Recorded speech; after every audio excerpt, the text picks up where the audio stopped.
Salve, salve, meus queridos! Eu, Renato Cariani, convido a vocês estarem nesse quadro aqui comigo no meu canal. Cariani responde para vocês.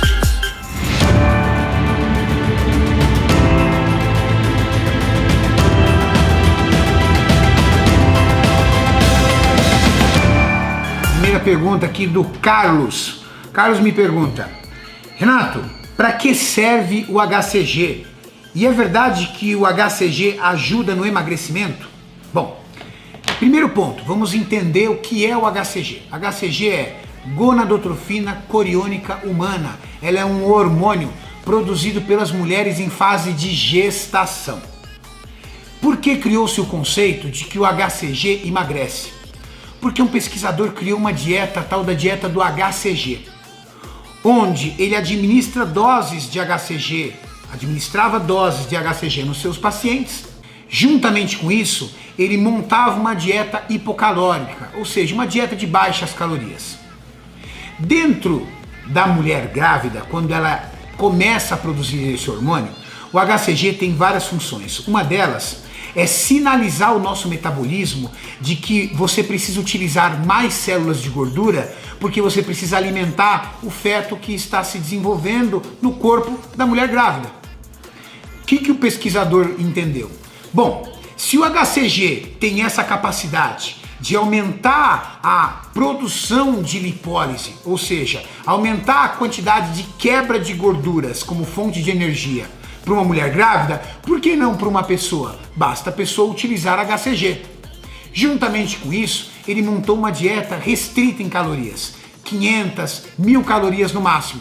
A pessoa comia muito menos calorias do que ela precisava e utilizava o HCG, entendendo que o HCG ia fazer com que esse déficit de calorias fosse utilizado pela gordura localizada da pessoa e a pessoa se manteria alimentada. O problema, gente, é que você não precisa do HCG para isso. O seu corpo já vai fazer isso. Se você comer menos calorias do que você precisa, o seu corpo vai utilizar a sua gordura localizada, a sua gordura como uma reserva de energia, convertendo essa gordura em glicose, através de um processo que a gente chama de cetose, quebrando essas gorduras em energia, em glicose e disponibilizando na corrente sanguínea. Você não precisa do HCG para isso. E não existe nenhuma pesquisa validada que comprove que o uso do HCG realmente é eficaz como um estimulador de lipólise. Beleza? Agora vamos falar sobre homens e HCG. O HCG, a estrutura molecular do HCG, ela é muito parecida com o hormônio que os homens produzem, chamado hormônio luteinizante, ou também conhecido como LH. O hormônio luteinizante, ele é o precursor da produção de testosterona. Nós produzimos o hormônio luteinizante e a partir dele nós produzimos a testosterona.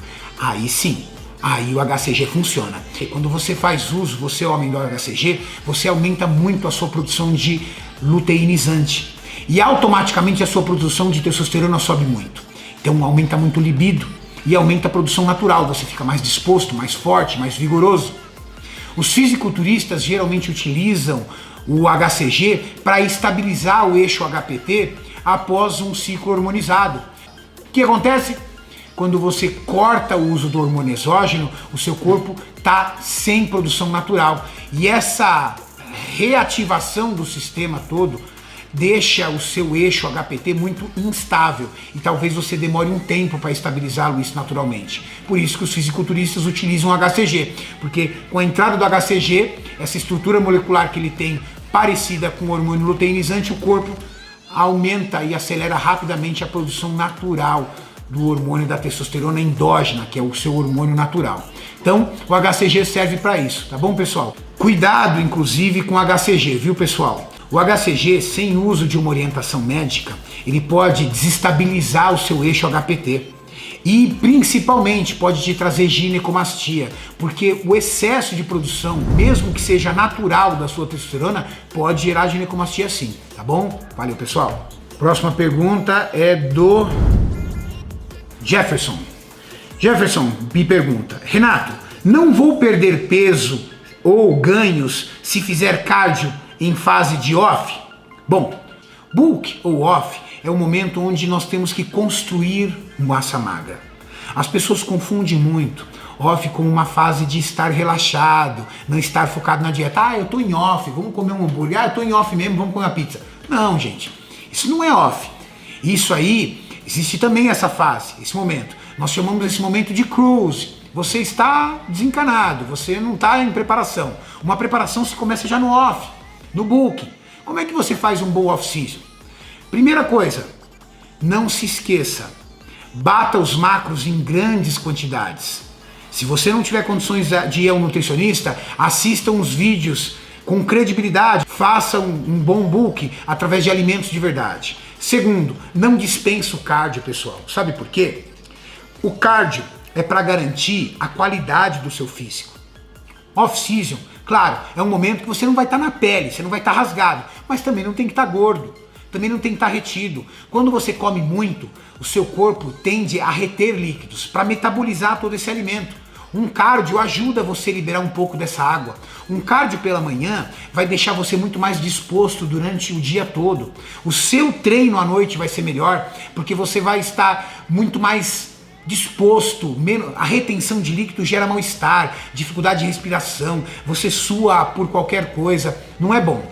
Cardio é saúde e cardio é vida, você precisa manter o cardio. Claro, numa fase de pré-contest, numa fase de definição, você quer colocar um shape lindo para ir para praia, aí você tem que malhar no cardio mesmo, fazer 1 até 2 cardios por dia, dependendo da situação.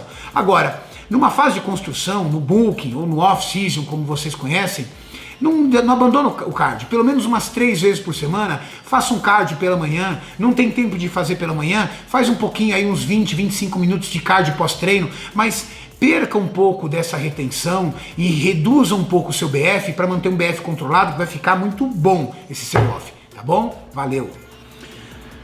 Meu amigo Renato, atleta de Maringá. Salve, Renato! Eu falei que eu ia dizer que essa pergunta era sua, então estou te caguetando mesmo. Mas é uma dúvida que ele tem. Apesar de ele não ser um usuário, ele tem essa dúvida. E vamos lá. Renato, por que tantos atletas usam maconha?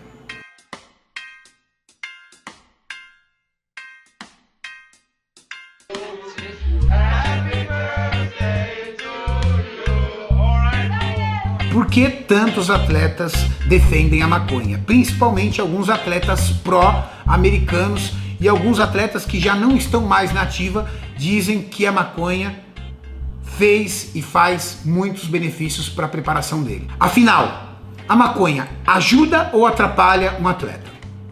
Pessoal, a palavra maconha é uma palavra pesada, né? Vamos falar cannabis, fica mais bonito, tá? Que é o nome da planta que é a própria maconha. Cannabis, primeiro, pessoal, você precisa entender o seguinte: em alguns países ela já é considerada, o princípio ativo dela já é considerado um medicamento. Porque tem algumas bases de estudos científicos que validam a cannabis para algumas coisas. Primeiro ponto, dores crônicas. Já é utilizado para dores crônicas em alguns países, nos Estados Unidos, por exemplo, em muitos estados, é utilizado o cannabis para dores crônicas. Atleta de fisiculturismo, principalmente os mais velhos, convivem com dores crônicas. É muito complicado você analisar toda uma rotina e um histórico de um atleta de fisiculturismo e não imaginar que não vai gerar impactos.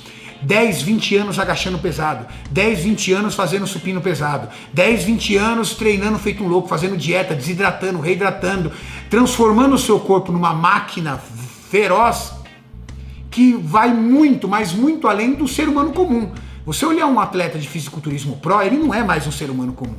Ele já é um super-herói, não é? Olha a anatomia, o físico dele, não é normal aquilo. E gera impactos. E os maiores impactos no fisiculturista, principalmente os mais velhos, são as dores crônicas. E muitos deles usam o cannabis justamente por isso, para amenizar essas dores, porque já é comprovado de que o cannabis tem essa força, esse poder analgésico de reduzir dores crônicas, tá bom? Esse é um ponto. Outro ponto, o que um fisiculturista, qual é a maior guerra que um fisiculturista trava? Principalmente um peso pesado. Com garfo. Um fisiculturista vive para comer muito. E comer muito, às vezes, não significa ter apetite. todos nós sabemos, já é comum saber, que o cannabis é uma substância que produz muita fome na pessoa que faz uso.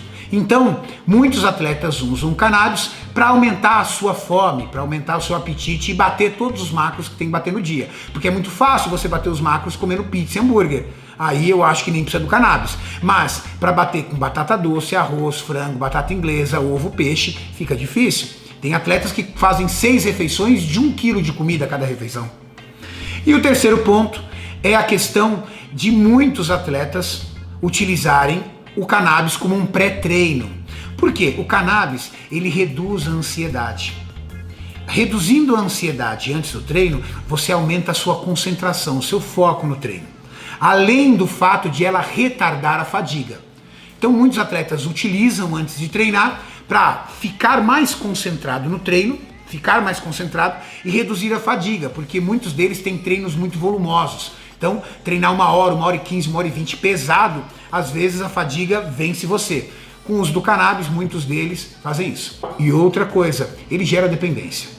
Você pode falar o que for, tal tudo, mas ele gera uma dependência, porque eu não conheço ninguém, entendeu, que fumou maconha durante 10 anos e fala assim, agora eu não fumo mais maconha. Eu fumo há 30 anos, todos os dias, não pulo nenhum.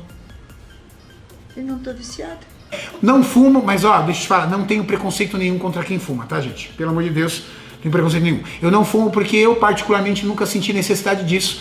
Não me sinto necessário disso, tá bom? Valeu, é nóis. Pessoal, eu espero que vocês tenham entendido as respostas, as perguntas. Não se esqueçam, as minhas respostas aqui não são opiniões pessoais e nem estímulo a nada. Eu recebi esses dias uma mensagem de uma pessoa dizendo: ah, Renato, cuidado com o seu canal, às vezes você está explicando sobre a testosterona, você está incentivando as pessoas a fazer uso de anabolizante. Pelo amor de Deus, e anabolizante, hormônios, testosterona não é uma palavra proibida aqui. São medicamentos validados e qualificados. O que nós estamos aqui é ensinando e conversando com vocês para que vocês absorvam conhecimento, mas que tomem sempre as suas decisões pessoais. Mas bioquímica, fisiologia, farmacologia e esse universo da química que eu acho que eu posso contribuir para vocês é muito válido, tá bom? Deixa a sua pergunta, quem sabe a sua pergunta não seja a próxima selecionada, deixa um comentário construtivo, compartilha para aquele teu amigo que de repente tinha essa curiosidade e não sabia a resposta. Fazemos isso para vocês, é nóis, valeu!